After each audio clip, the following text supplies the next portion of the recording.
नेपालको सानो गाउँमा बस्ने एक युवक थियो। उसको नाम अर्जुन।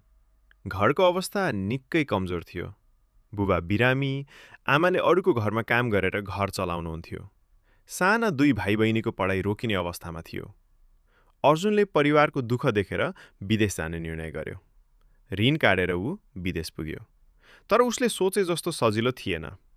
बिहानदेखि रातिसम्म कडा काम, कहिलेकाहीँ भोकै सुत्नुपर्ने, मालिकको गाली सहनुपर्ने अवस्था थियो। धेरै पटक उसले हार मानेर घर फर्किने सोच्यो। तर जब आमाको थाकेको अनुहार र भाइ बहिनीको भविष्य सम्झिन्थ्यो, ऊ फेरि उठ्थ्यो। उसले खर्च घटायो, ओभरटाइम काम गर्यो र बिस्तारै ऋण तिर्न थाल्यो। केही वर्षपछि उसले घरमा पैसा पठाएर नयाँ घर बनायो। भाइ बहिनीलाई राम्रो विद्यालयमा पढायो। बुबाको उपचार गरायो।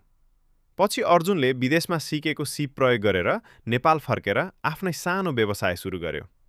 आज उसले आफ्नो परिवार मात्र होइन, गाउँका धेरै युवालाई पनि रोजगारी दिएको छ।